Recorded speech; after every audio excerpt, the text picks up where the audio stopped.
인류 구원의 모든 역사가 예수님께서 지신 십자가 그 고난과 죽음으로 말미암아 이루어졌습니다.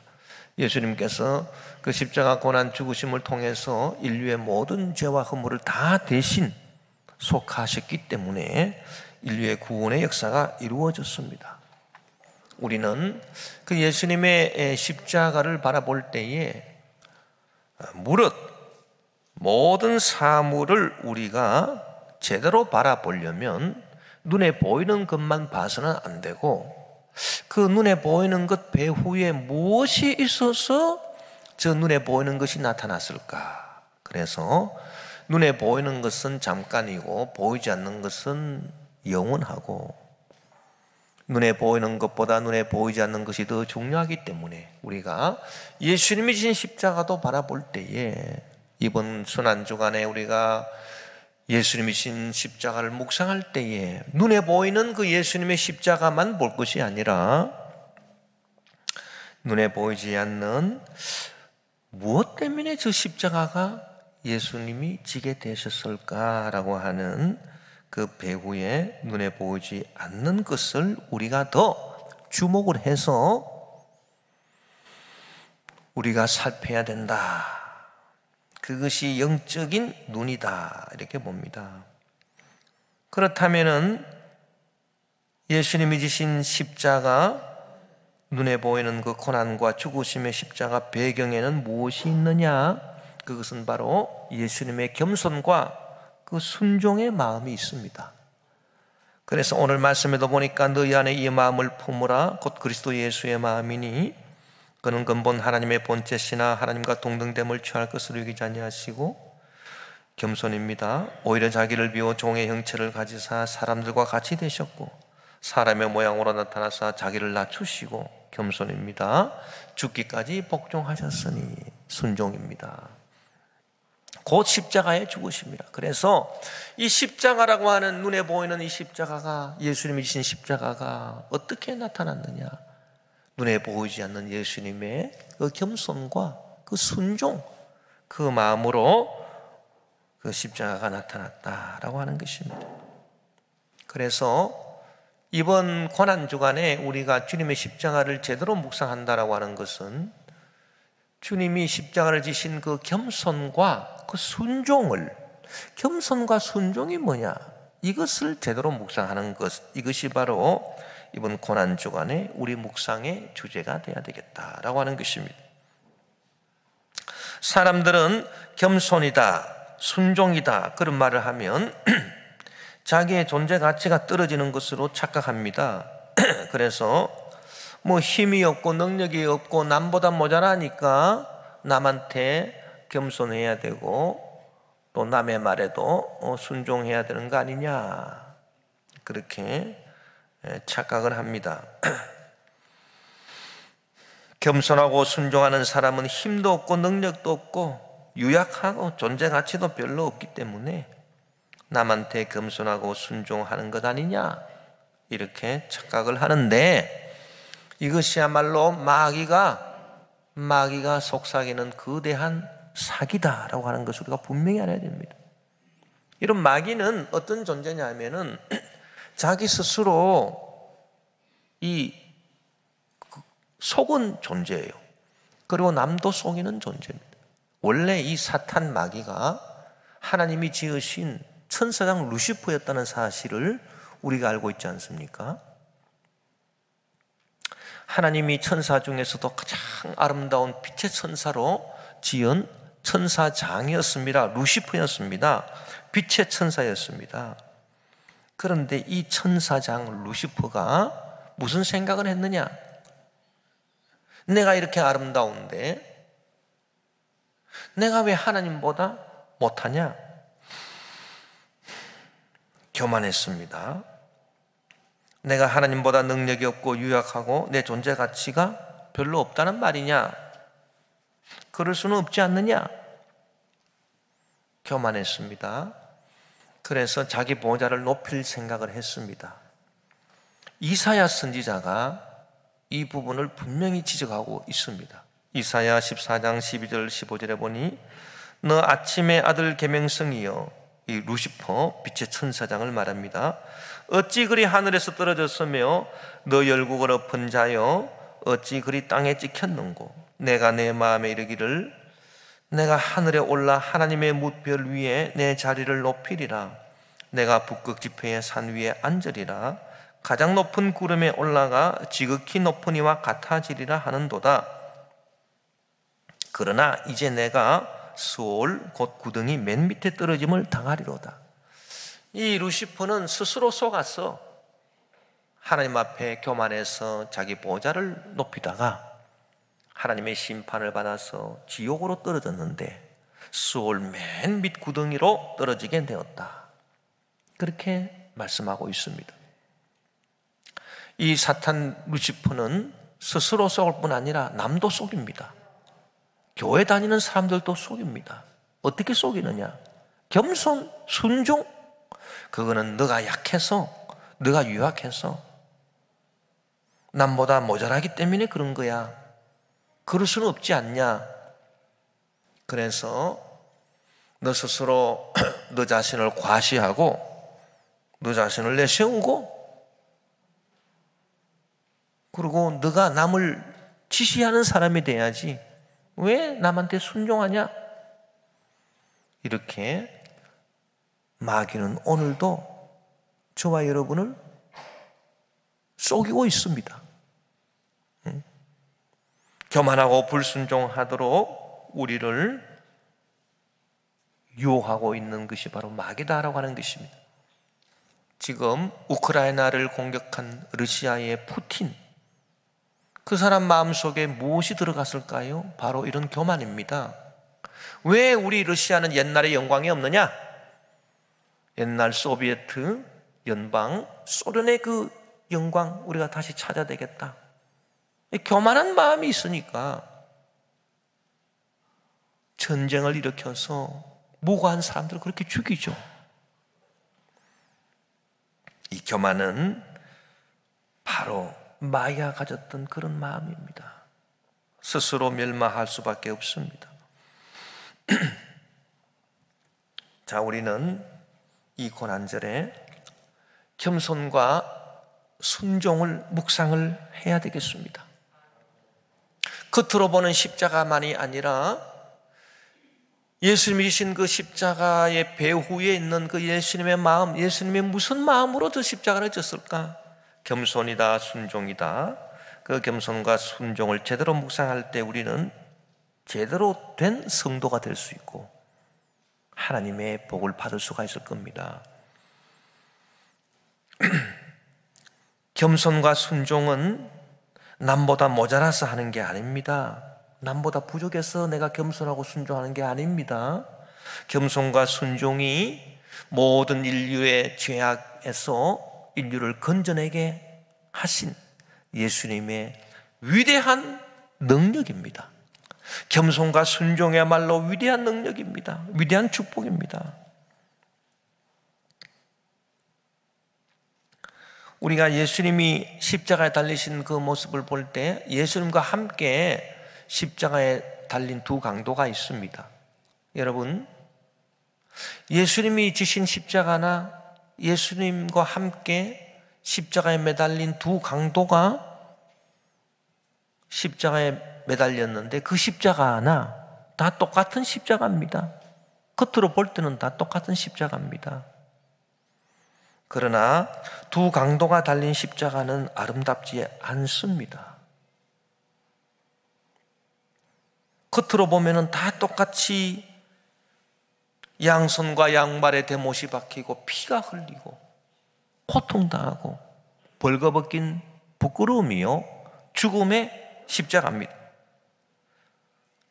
그러나 두 강도가 달린 십자가는 결코 아름답지 않습니다. 그러나 예수님이 달리신 십자가는 아름답습니다.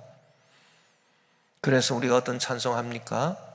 아름답다 예수여 나의 좋은 친구 예수 공로 아니면 영원 형벌 받네 예수여 예수여 나의 죄 위하여 보배 피를 흘리니 죄인 받으소서. 예수님이 지신 십자가는 왜 아름답습니까? 그래서 여인들이 십자가를 장신구로 해서 목에 걸고 다니는, 왜 아름다운 십자가가 되었습니까? 그것은 십자가 그 자체가 아름다운 게 아닙니다. 그 십자가를 지신 예수님의 마음, 겸손과 순종이 참 아름답습니다. 그 겸손과 순종이 참으로 위대한 능력입니다.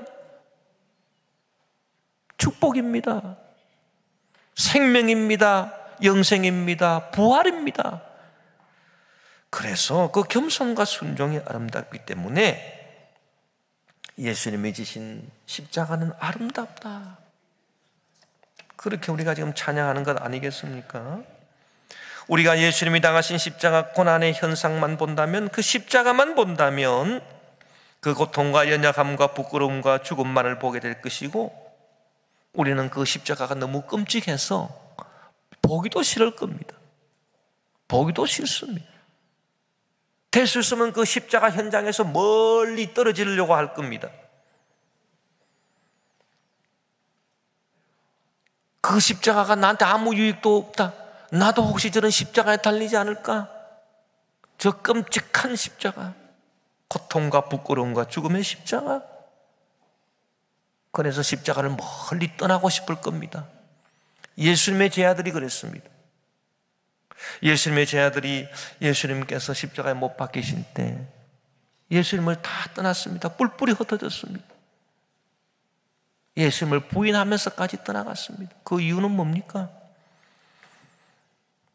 예수님의 십자가만 봤기 때문입니다. 예수님이 십자가를 지게 되신 겸손과 그 순종의 아름다움과 그 겸손과 순종의 능력과 축복을 받더라면, 본질을 직관했더라면,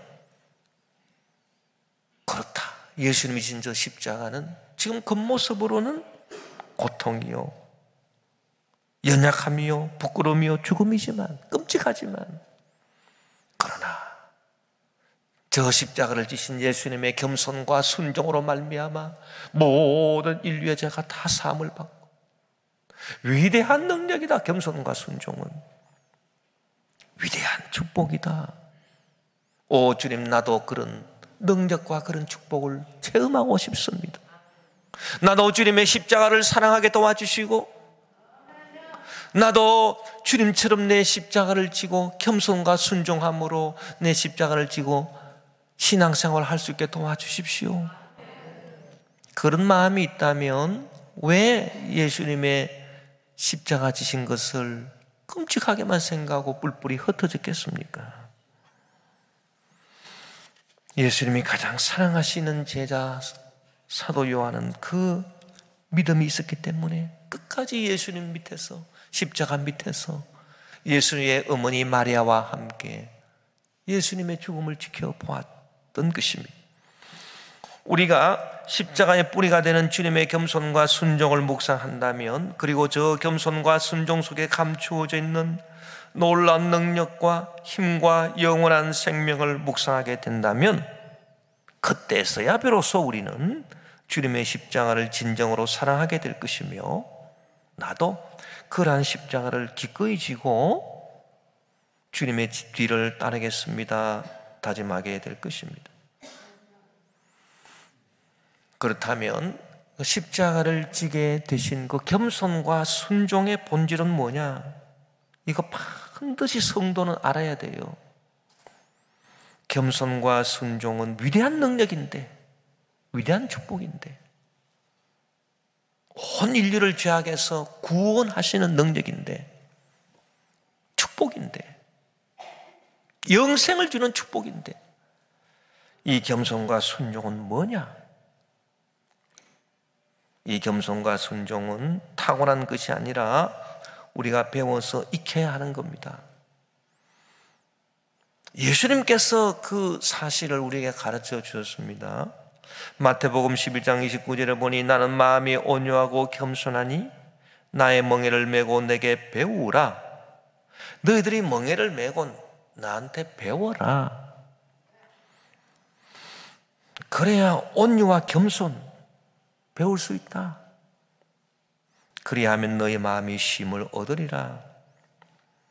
태어날 때부터 선천적으로 겸손하고 온유한 사람이 있을 수 있겠습니다만은 저분은 참 마음이 좋아서 겸손해, 참 온유해, 그런 분이 있을 수 있겠습니다. 그러나 주님이 가르쳐 주시는 것은 겸손과 온유는 배워야 된다. 너희들은 태어날 때부터 아담 하와의 그 원죄를 갖고 그 원죄 피가 흐르는 그런 아담 하와의 후손이기 때문에 아무리 성품이 좋게 태어난다 하더라도 참된 겸손, 참된 온유는 나타나지 않는다. 그럼 어떻게 해야 되냐? 배워야 된다. 배워야 돼. 익혀야 된다. 배워서 익혀야 된다. 그 말입니다. 순종도 태어날 때부터 이분은 성품이 좋아서 순종을 잘하는구나, 그런 분도 있을 수 있겠습니다만은, 그러나 순종도 그렇지 않습니다. 순종도 배워야 합니다. 배워서 익혀야 합니다. 예수님은 자기 스스로가 성자 하나님이십니다. 그럼에도 불구하고 순종을 배우셨다, 그렇게 말씀하고 있어요. 히브리서 5장 8절 9절에 보면 그가 아들이시면서도 받으신 고난으로 순종함을 배워서 온전하게 되셨은즉 자기에게 순종하는 모든 자에게 영원한 구원의 근원이 되셨다. 그래서 겸손과 순종이라고 하는 것은 배워야 되는구나. 이 겸손과 순종을 배워주는 데가, 가르쳐주는 데가 어디 있겠습니까? 세상 학교에서 겸손과 순종을 가르쳐 줍니까? 지식을 가르쳐 주지요. 지식은 사람을 교만하게 합니다. 겸손과 순종을 가르쳐 주는 곳이 있습니다. 교회입니다. 우리는 신앙생활을 함으로써 겸손과 순종을 배워야 되는 겁니다. 또 겸손과 순종의 본질은 뭐냐?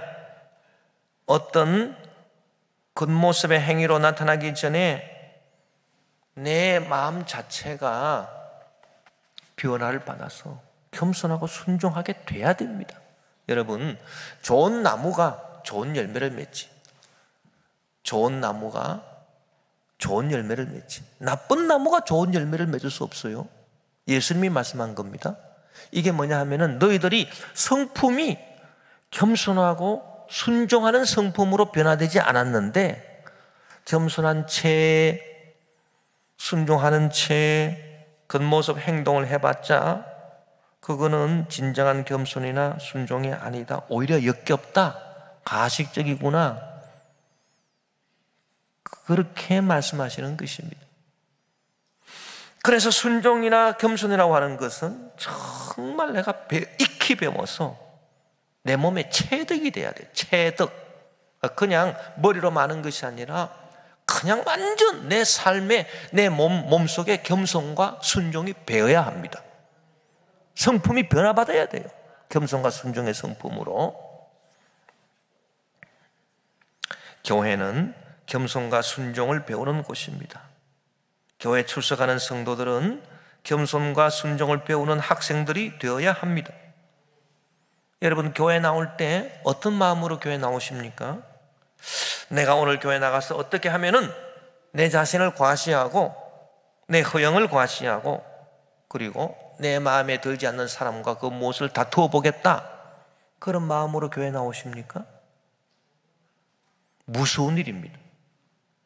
끔찍한 일입니다. 사탄에게 그 마음이 완전 점령된 사람입니다. 그러면 어떤 마음으로 교회에 나와야 하겠습니까?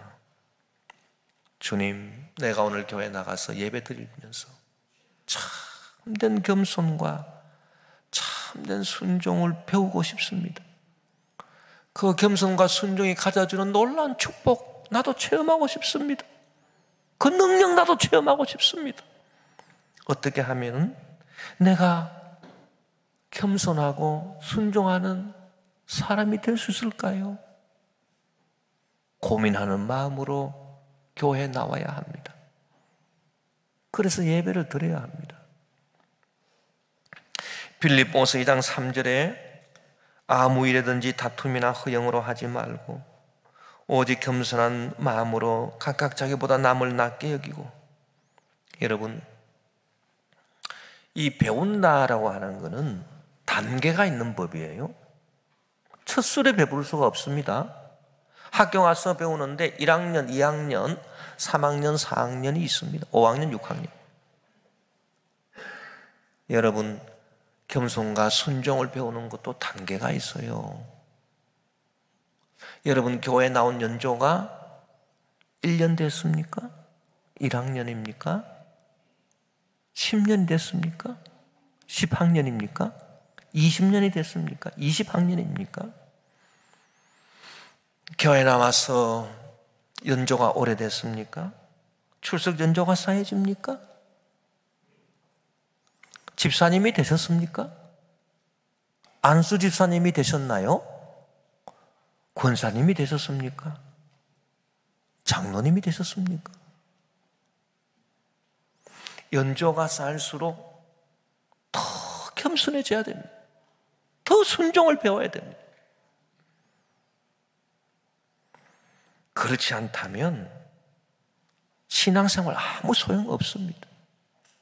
내가 교회 나온 지 10년이 넘었는데도 10년 전에 교회 나올 때 그 겸손과 순종의 모습보다는 내가 지금 더 교만해지고 불순종하게 됐다?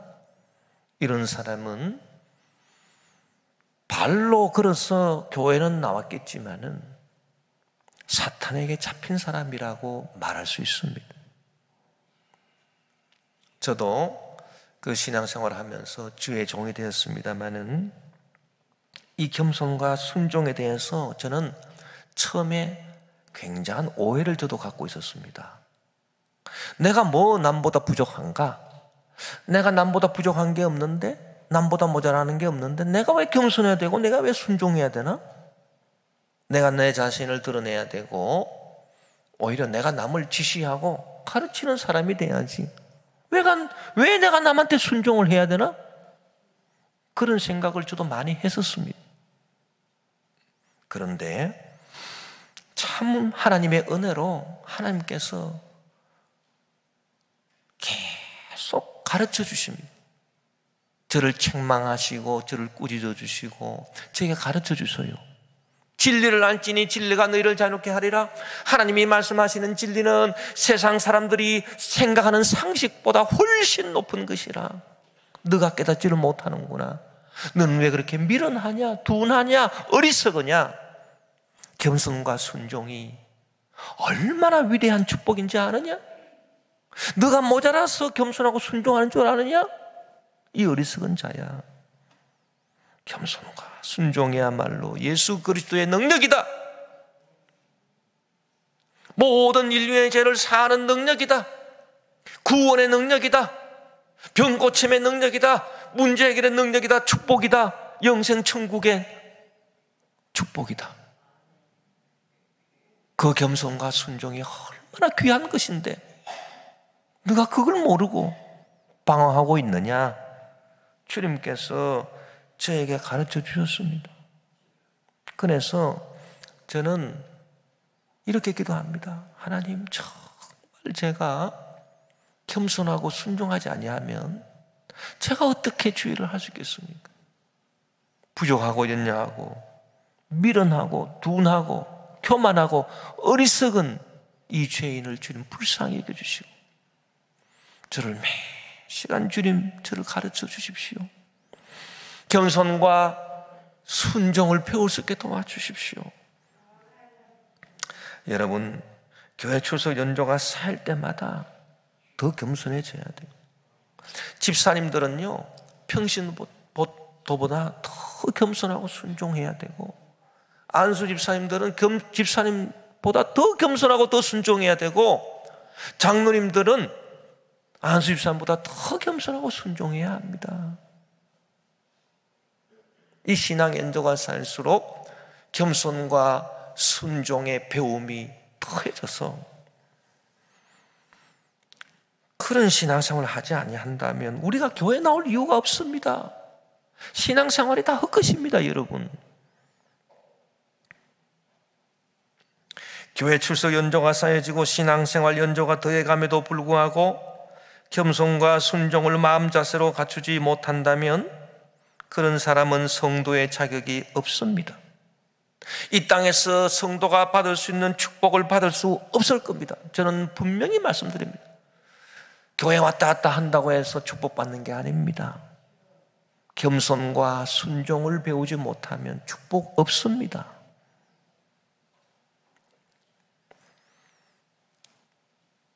이 세상을 떠난 후에 구원은 받을 수 있겠습니다. 구원은 믿음으로 받기 때문에 구원은 받을 수 있겠습니다. 그러나 면류관은 받을 수 없습니다. 이 땅에서 신앙생활을 할 때 겸손과 순종으로 신앙생활을 하지 아니한 사람들은 죽어서 구원은 받을 수 있겠습니다. 지옥에는 안 떨어질 수 있습니다. 그러나 면류관은 없습니다. 분명히 말씀드립니다. 면류관은 절대 없습니다. 여러분, 구원이라고 하는 것이 그냥 구원이 아닙니다. 구원은 다 등급이 있습니다. 우리가 나중에 받는 구원. 어떤 사람은 해같이 빛나는 면류관, 어떤 사람은 달같이 빛나는 면류관, 어떤 사람은 별같이 빛나는 면류관을 받을 것입니다. 이 땅에서 얼마나 겸손하게 주님을 섬기고 순종하며 주님을 섬기고 교회를 섬기고 했는가에 따라서 면류관이 다 등급이 있습니다. 이 땅에서 신앙생활을 하면서 연조가 깊어졌는데도 불구하고 겸손, 순종 배우지 못한 성도들은 그 누구든 간에 주의 종이든 장로님이든 안수집사님이든 권사님이든 집사님이든 그 누구든 간에 죽고 난 다음에 구원은 얻을 수 있겠으나 면류관은 없습니다. 아주 부끄러운 구원은 받습니다. 불 가운데서 구원받은 것처럼 부끄러운 구원 받을 수밖에 없습니다. 얼마나 여러분 겸손과 순종이 귀한 것입니까? 이 귀한 것의 가치를 알아야 돼요. 그래서 오늘 말씀이 너희 안에 이 마음을 품어라. 주 예수 그리스도의 마음, 십자가 죽으심까지 이르러서 온 인류를 구원하신 예수님의 겸손과 순종의 마음을 너희들도 가져라. 그렇게 권고하고 있는 것입니다. 낮아지는 채 하는 게 아니라 정말 낮아져야 됩니다. 겸손의 본질은 낮아짐이에요. 오늘 본문 빌립보서 2장 6절 8절에 보면 그는 근본 하나님의 본체시나 하나님과 동등됨을 취할 것으로 여기지 아니하시고 오히려 자기를 비워 종의 형체를 가지사 사람들과 같이 되셨고 사람의 모양으로 나타나사 자기를 낮추시고 죽기까지 복종하셨으니 곧 십자가에 죽으심이라. 여러분, 겸손의 본질은 낮아짐인데 여기에는 욕심을 비우는 것, 자기가 마땅히 가질 수 있는 권리도 포기하는 것, 이런 것들이 들어가 있습니다. 비움과 포기, 희생과 사랑으로 가능합니다. 우리가 하나님을 정말 사랑한다면 하나님 뜻에 순종하고 겸손하게 낮아질 수 있습니다.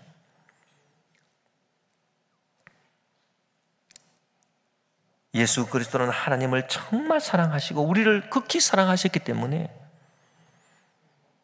희생하시고 그래서 비우시고 낮추시고 겸손을 지니실 수 있었습니다.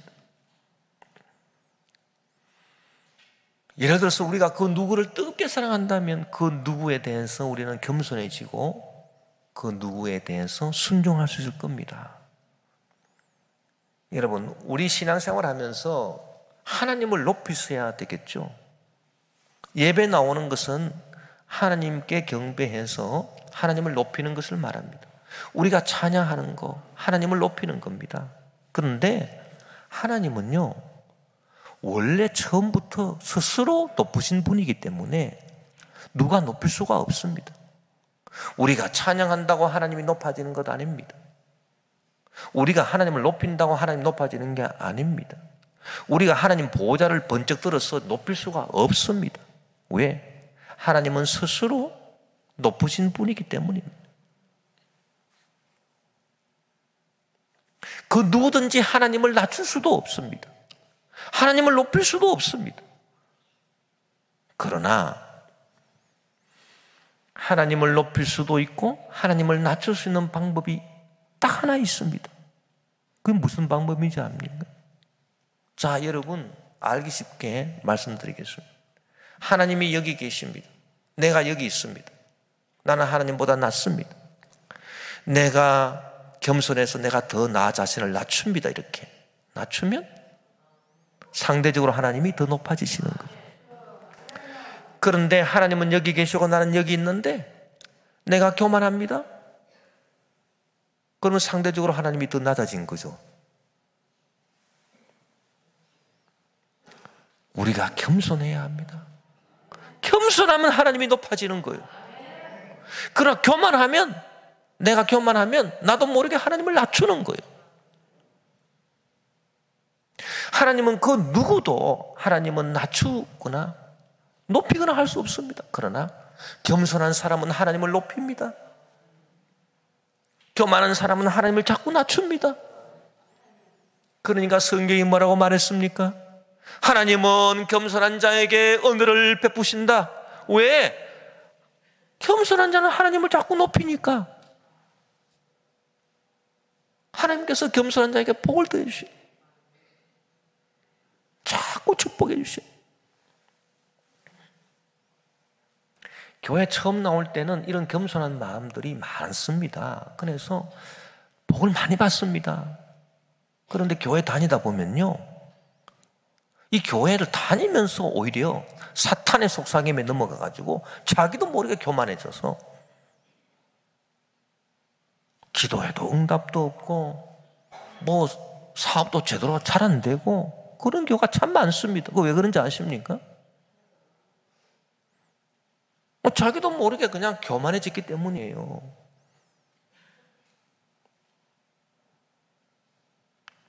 그래서 우리는 하나님께서는 겸손한 자에게 복을 베푸시고 교만한 자는 대적하신다 그랬습니다. 자기도 모르게 하나님을 낮추니까 교만한 자는. 자, 순종의 본질은 뭡니까? 순종의 본질은요, 믿음입니다. 어떤 믿음이냐? 내 생각보다는 아무래도 하나님의 생각이 나한테 더 좋겠지. 이게 바로 믿음인데, 이 믿음이 본질이 되는 게 순종입니다. 그러니까 하나님 생각을 따른다는 겁니다. 순종. 우리 믿음의 조상들을 보면은 다 그랬습니다. 아브라함이 하나님의 말씀을 들었습니다. 너가 조상 때부터 대대로 살아오던 갈대아 우르를 떠나라. 예, 갈대아 우르. 어디로 갑니까? 갈대아 우르를 떠나서. 그때 아브라함의 마음속에는 불안이 있습니다. 갈 바를 모르니까 불안합니다. 그러나 아브라함한테 믿음이 있었습니다. 무슨 믿음이 있었느냐? 나는 모르지만 아무래도 하나님의 생각이 내 생각보다는 좋지 않겠나?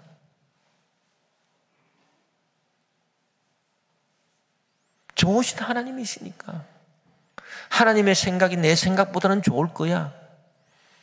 그 믿음을 갖고 불안을 눌렀습니다. 그래서 순종을 해서 하나님이 지시하는 땅 가나안으로 가서 믿음의 조상이 되었습니다. 히브리서 11장 8절에 보니 믿음으로 아브라함은 부르심을 받았을 때에 순종하여, 믿음으로 순종하여.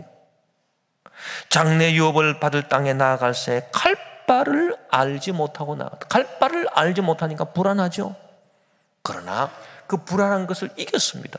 무슨 믿음으로? 아무래도 하나님 생각이 내 생각보다는 낫겠지. 그런 믿음으로 순종해서 불안을 이겨냈습니다. 그게 순종의 본질입니다. 여러분, 우리가 주님의 뜻에 순종하려고 할 때 이런 마음을 가져야 됩니다. 이런 믿음이 있어야 됩니다. 뭔가 내 생각대로, 내 생각과 다르니까 하나님의 뜻은 뭔가 내 생각대로 하고 싶은데 내 생각대로 안 되면 불안한데, 그러나 내 생각보다는 하나님의 생각이 더 나에게 낫겠지. 이런 믿음을 갖고 순종할 때 우리는 아브라함의 순종을 배울 수가 있는 겁니다. 자, 겸손과 순종의 축복에 대해서 말씀드리겠습니다. 쉽게 말씀드립니다. 겸손은 낮아지는 것입니다. 그렇죠? 낮아지는 겁니다. 이 낮아지는 게 어떻게 축복이 되느냐?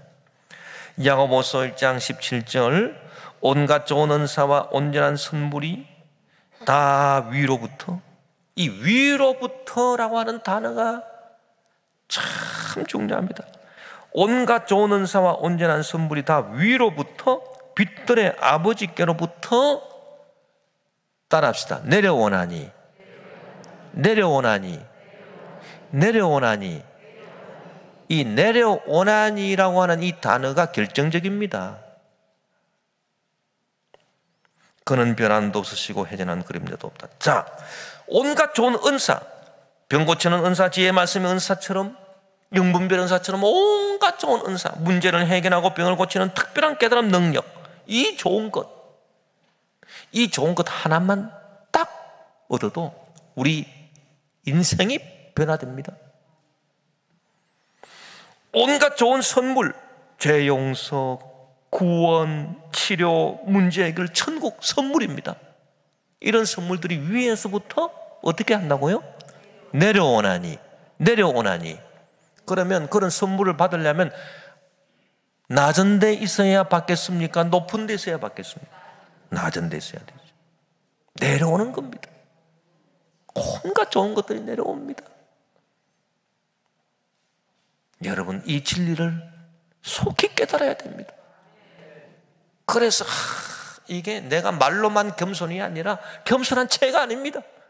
정말 내 마음을 겸손하게 낮추어서, 주님, 어떻게 하면 내가 위에서부터 내려오는 주님의 은사와 주님의 선물을 내가 받을 수 있겠습니까? 고민해야 됩니다. 그래서 겸손을 배워야 된다. 낮은 데 처하면 다 받는 겁니다. 그 중에 하나라도 제대로 받으면 이것이 정말 세상 말로요, 사람 팔자를 고치는 거예요.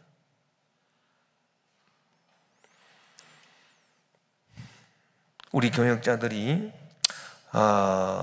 저와 함께 주일날 이렇게 예배 마치고 난 다음에 오후 한 4시쯤 되면은 우리 교역자들하고 제가 회의를 엽니다. 속회를 합니다. 회의를 열어서 각 교구, 각 기관에서 올라오는 보고서를 받습니다. 보고서가 어떤 내용이냐? 아무개 집사님은 어디가 아파가지고 어느 병원에 입원했습니다. 아무개 집사님은 코로나입니다. 아무개 권사님은 허리 협장증이 있습니다. 디스크가 있습니다.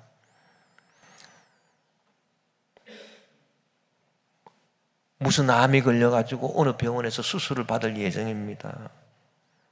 온갖 기도 제목이 보고사항입니다. 우리가 회의를 하면서 나는 이렇게 기도합니다. 하나님, 이 어리석고 죄 많은 종을 용서해 주시고 불쌍히 여겨 주시고 이 종의 교만함을 멸해 주시고, 주님, 정말 이 종을 긍휼히 여겨 주셔서 제가 낮은 곳에 처하게 도와주십시오. 주님을 찬양합니다. 주님 가르쳐 주십시오. 계시해 주십시오.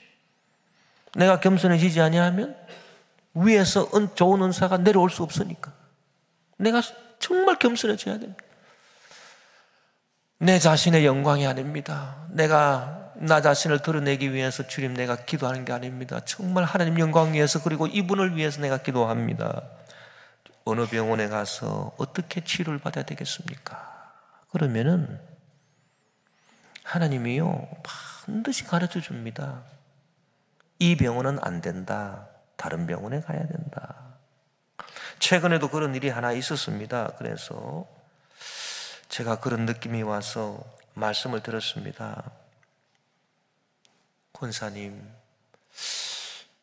다른 병원에 가서 수술을 받으시면 안 되겠습니까? 근데 내가 좀 더 강력하게 했어야 되는데 내가 강력하게 좀 하지를 못했습니다. 결국 사달이 났어요. 네? 그래서 상태가 심히, 간단한 수술인데도 그렇게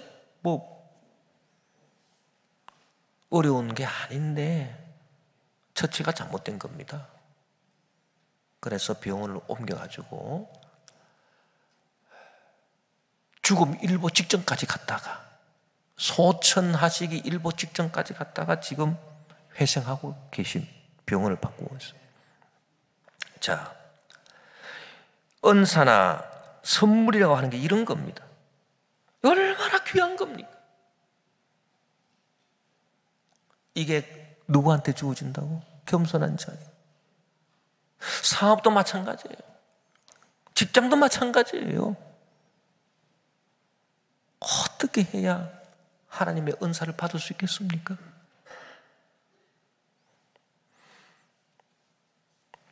자, 위에서부터 내려오는 거 우리가 받아야 됩니다. 낮아져야 합니다. 또 이웃과의 관계도 마찬가지입니다. 이웃과의 관계는 수평입니다. 너하고 나하고 같습니다, 존재 위치가. 그러나 이웃보다 더 낮아지십시오. 그러면 이웃의 좋은 것들이 나한테로 흘러옵니다. 내려오기 때문에 모든 좋은 것들은 다 물처럼 내려오기 때문에 교회 안에서도요 마찬가지예요. 같은 집사님 만나십니까? 만나시는 집사님보다 더 겸손해지십시오. 그러면 그 상대방 집사님의 좋은 것들이 나한테 흘러 들어옵니다. 같은 성도님들 교제하십니까? 더 겸손해지십시오. 상대방의 좋은 것이 나한테 흘러 들어옵니다. 이게 진리입니다, 여러분. 겸손의 능력입니다. 축복입니다. 순종의 축복. 내가 생각하는 것보다 하나님 생각이 더 좋겠지. 그러니 축복이 뭡니까? 내가 생각하는 것보다 더 넘치게 주신다는 것. 이게 순종의 축복이죠. 내 생각보다 주님의 생각이 더 낫겠지. 그래, 너 말이 옳다. 그래서 내 생각하는 것보다 더 큰 축복이 주어지는 거예요. 에베소서 3장 20절 21절에 우리 가운데서 역사하시는 능력대로 우리가 구하거나 생각하는 모든 것에 더 넘치도록 능히 하실 이에게, 그렇게 말씀했습니다. 교회 안에서와 그리스도 예수 안에서 영광이 되도록 영원 무궁하기를 원하노라. 아멘. 겸손과 순종의 축복입니다. 능력입니다.